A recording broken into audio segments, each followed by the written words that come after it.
Good day. I am Nathan Googs Fletcher, and welcome to my Drunk Philosophy. Today I am focusing on the issue of Donald Trump being perceived as an idea and an icon, rather than as a person. If you talk to many people on the left today, you will quickly find out that very few are actually viewing Trump and his presidency as it is, rather as they wish to see him. For example, to the far left, if you even dare mention Trump in a positive light, let alone support him, you are instantly seen as a fascist and a Nazi. This is a strange idea considering very few people these days are fascists in the Nazi sense. So why is it that Trump and anyone who supports him is instantly tarred with these concepts? For those to the far left, Trump represents all that they hate and fear, even if the reality at this point in time does not warrant such fears. They project those fears onto him. They need to demonize this white, rich, heterosexual man by giving him an image that is indelibly stained onto the Western civilization's frontal cortex.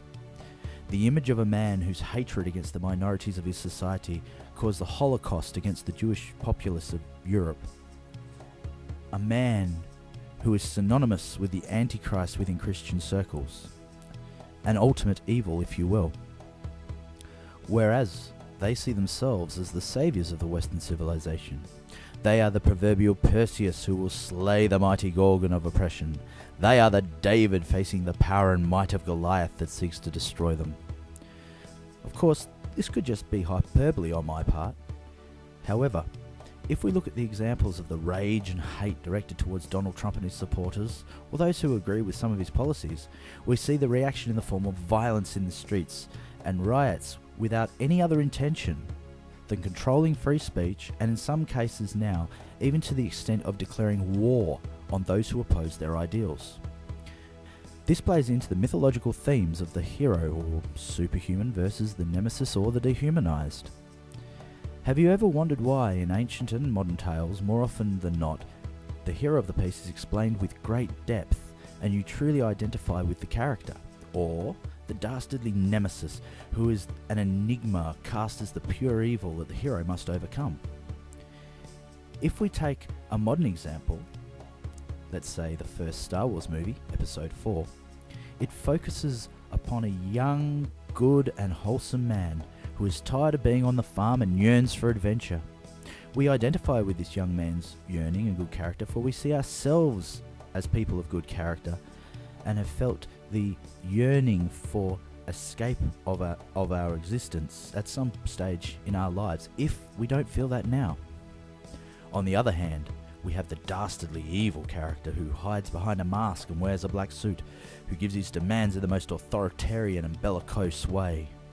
We can immediately recognize this character as the evil one that the good character must overcome. This is a very popular trope, and an ancient one. Also one that is often repeated in the eras of Homo sapien during the history of our species. The dynamic of us versus them. You could say it's based on tribalism and territorialism. In this instance, the territory is a set of concepts based on the presupposition that their ideas of culture are necessarily superior, both in morality and principality, than those that they deem as evil. Therefore, they have the right to attack them both verbally and, in the recent case of Richard Spencer, physically.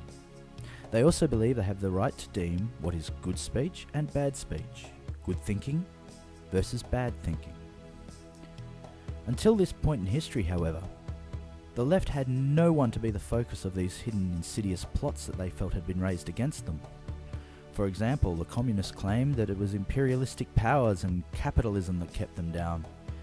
Or perhaps feminism with the idea of patriarchy, or even Black Lives Matter with their narrative that the entire systems of government, especially the police, are all entirely racist and oppressing them.